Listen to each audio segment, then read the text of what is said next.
오늘 우리에게 주시는 하나님의 말씀은 시편 1편 4절에서 6절까지 봅니다. 4절에서 6절 말씀 한 목소리를 읽겠습니다. 악인들은 그렇지 아니하며 오직 바람에 나는 겨와 같도다. 그러므로 악인들은 심판을 견디지 못하며 죄인들이 의인들의 모임에 들지 못하리로다. 무릇 의인들의 길은 여호와께서 인정하시나 악인들의 길은 망하리로다. 아멘. 시편 1편은 이제 다윗이 지은 시라고 했습니다. 그래서 두 가지로 나눈다고 그랬어요. 앞에는 복 있는 사람은 이렇다. 그리고 4절부터 6절은 그 반대되는 상황을 이야기를 해주고 있습니다. 악인들은 이렇게 벌을 받는다. 그런데 여러분, 이게 어제도 말씀드렸듯이 당신은 악인이고 나는 복 받는 사람이고 그런 것이 아니라 이런 모든 것들이 내 안에 함께 공존해 있다라고 하는 이런 부분도 생각을 하셔야지만이 된다는 거예요. 4절을 읽겠습니다. 악인들은 그렇지 아니하며 오직 바람에 나는 겨와 같도다. 선과 악이 우리 안에 공존한다. 이거 기억을 꼭 하셔야지만이 돼요.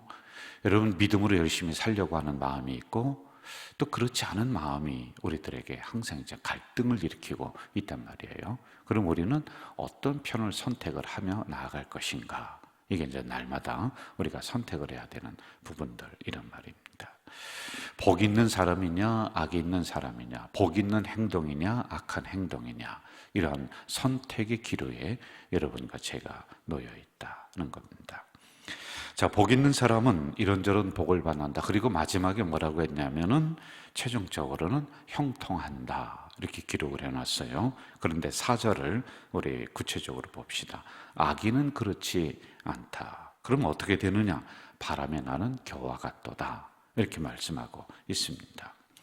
자, 앞절에는 복 있는 사람은 시냇가에 심은 나무와 같다. 제가 어떻게 말씀드렸어요? 시냇가에 심은 나무는 그냥 막 자라는 나무가 아니라 어떤 의도와 목적을 가지고 가서 일부러 심은 나무예요. 주인이요. 그럼 어떤 사람이냐? 여러분이 그렇다는 거예요. 우리가 그렇다는 거예요. 그래서 그 가정의 일부러 심은 나무이고 교회의 일부러 심은 나무란 말입니다. 막 심은 나무는 함부로 베버리는 거예요.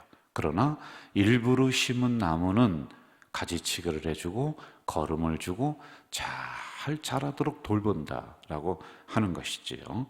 그런데 대조적으로 4절에서 뭐라고 하냐면 악한 사람은 바람에 나는 겨와 같도다. 이게 이제 대조적으로다가 이걸 기록을 해놓는다고 합니다. 대비적 문구, 이렇게 이야기를 하고 있죠. 바람에 나는 겨라고 하는 것은 첫째는 허무성, 무가치성, 목적 없이 살아가는 인생, 있으나 마나한 사람들, 이런 것을 의미를 하고 있습니다. 여러분, 겨라고 하는 게 뭐겠어요? 알곡을 다 추수를 하고 방아를 찧고 그리고 쌀은 쌀대로 다 모아놨는데 거기서 나온 그 찌꺼기예요. 이 겨는 어떻게 활용을 합니까? 거름을 하든지 불에 태워서 땔감을 옛날에는 그걸 했단 말입니다. 그러니까 별 쓸모없는 거예요. 그냥 버려도 그만이에요. 왜냐하면 그 안에 있는 것을 다 취해버렸기 때문에 이 겨를 가지고 뭐 막 그냥 내 것이다라고 고집하고 주장하는 사람이 별로 없어요. 옛날 시골에 가니까 방앗간에 방아를 찧고 그 뒤편에 가면은 겨가 그냥 산더미처럼 쌓여 있어요. 그 누구든지 가서 퍼가면 되는 거예요. 이처럼 무가치성, 그리고 허무성, 또 목적 없이 살아가는 인생, 특별히 돌보지 않고 방치하는 그런 무익한 사람들이라고 하는 이런 의미를 가지고 있단 말입니다.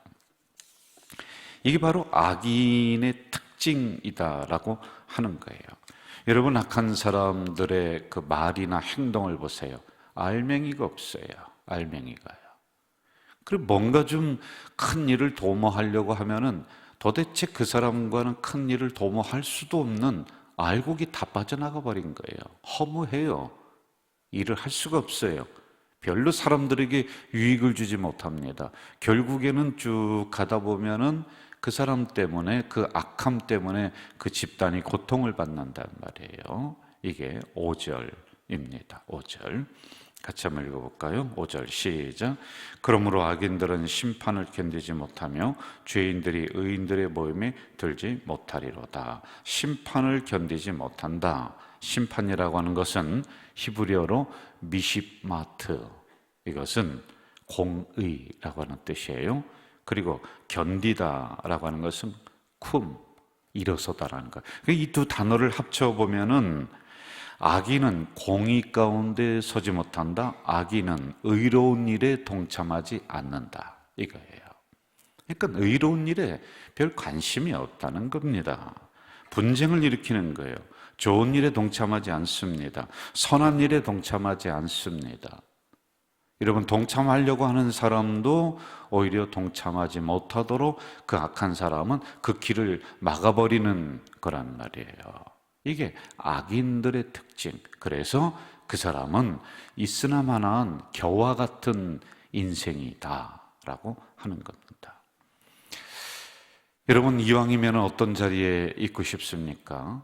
제가 앞에 우리는 어떤 것을 선택할 것이냐, 이 말씀을 제가 드렸죠. 여러분, 이왕이면은 복 있는 인생이 되어서 하나님이 일부러 그 직장에 갔다가 딱 심어놓고, 일부러 그 교회에 기도의 일꾼으로 딱 심어놓고, 전도의 일꾼으로 딱 심어놓은, 그래서 하나님이 돌보시고 가지치기도 해주시고 무럭무럭 자라게 걸음도 주시는, 은혜도 주시는 그런 자리에 있는 게 오히려 우리가 좋잖아요. 그런데 우리가 어느 순간에 나도 모르게 악인의 자리에 내가 서 있다. 바람에 나는 겨와 같이 허무하고 무가치성이고 있으나마나한 존재이고 무익한 사람이다. 여러분, 얼마나 불행한 인생이겠습니까?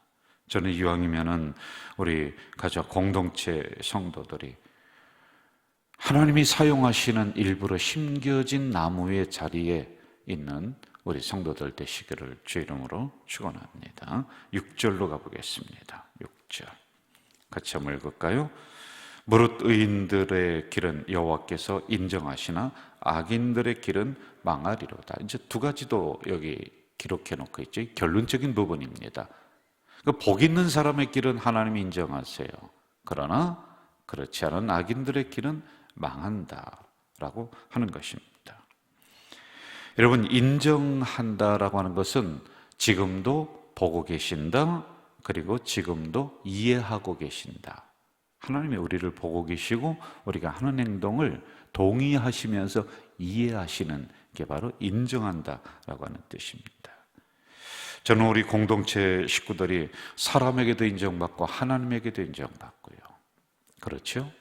교회에서도 인정받고 직장에서도 인정받고 우리 교회 성도들에게도 서로 인정받고 직장에 계신 사장님에게도 인정받고 이렇게 균형을 좀 가지고 살아가는 게 복 있는 사람의 행동이다라는 겁니다.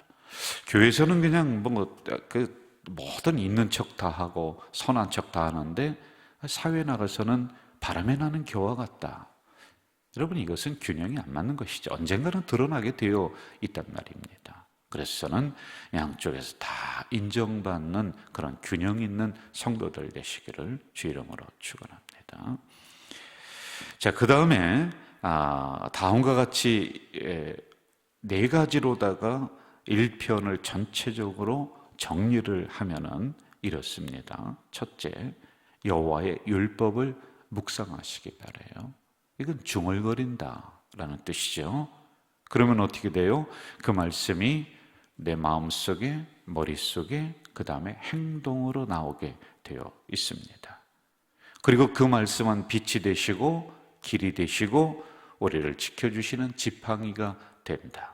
그래서 여러분, 다른 거 중얼거리지 말고요, 악한 생각 중얼거리지 말고요, 나를 억울하게 했던 사람들 막 분한 마음에 막 그냥 그런 거 자꾸 중얼거리지 말고 이건 이제 싹 빼내고 하나님의 말씀을 중얼거리는 우리 성도들 돼야지만이 돼요. 그리고 두 번째, 이러한 사람은 일부러 시냇가에 심기운 나무가 된다는 것이지요. 저는 그러한 분들이 여러분이 되시기를 바랍니다. 그리고 세 번째, 믿음으로 결단하면서 항상 하나님 편에 서시기 바라요. 하나님 인정하시는 자리, 복 있는 자리, 악한 자리가 아니라, 그리고 사람에게도 인정받지 못하는 자리가 아니라 늘 하나님 편, 말씀 편에 서서 하나님이 인정하시는 그런 자리에 서시기를 바랍니다. 그리고 마지막 네 번째는 이러한 사람들은 결국에는 형통하게 만들어 주신다. 오늘 시편에서 말씀하시는 결론이라고 저는 생각을 합니다. 오늘도 하나님은 시편 1편에 있는 것처럼 우리 성도들을 복된 길로 다 인도하실 거예요. 여러분이 그걸 인정하셔야 돼요. 그래, 나는 복 있는 자녀다. 나는 지금 복된 길을 걷고 있다. 하나님에게 인정받고 있다. 그렇게 애쓰시며 가셔야지만이 됩니다. 내 안에 항상 두 가지가 공존하고 있습니다. 그러나 항상 말씀 편, 하나님 편에 서서 오늘도 하나님이 일부러 심겨놓은 나무처럼 철마다 심하다 때마다 풍성하게 열매를 맺는 우리 성도들 되시기를 주 이름으로 축원합니다. 사랑하시는 아버지 하나님, 이 새벽에 nek한 저희들을 깨워주셨습니다. 또 불러주셨습니다. 또 말씀을 주셨습니다.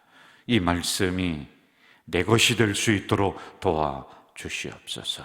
우리는 하나님이 일부러 심은 시냇가의 나무입니다.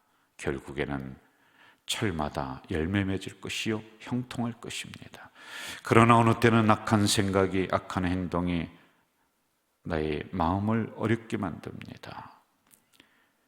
바람에 나는 겨와 같은 인생 되지 않도록, 무가치한 인생이 되지 않도록, 허무한 인생이 되지 않도록 하나님 우리를 굳게 붙잡아 주시옵소서. 예수님의 이름으로 기도하옵나이다. 아멘. 하늘에 계신 우리 아버지, 아버지의 이름을 거룩하게 하시며 아버지의 나라가 오게 하시며 아버지의 뜻이 하늘에서와 같이 땅에서도 이루어지게 하소서. 오늘 우리에게 일용할 양식을 주시고 우리가 우리에게 잘못한 사람을 용서하여 준 것 같이 우리의 죄를 용서하여 주시고 우리를 시험에 빠지지 않게 하시고 악에서 구하소서. 나라와 권능과 영광이 영원히 아버지의 것입니다. 아멘.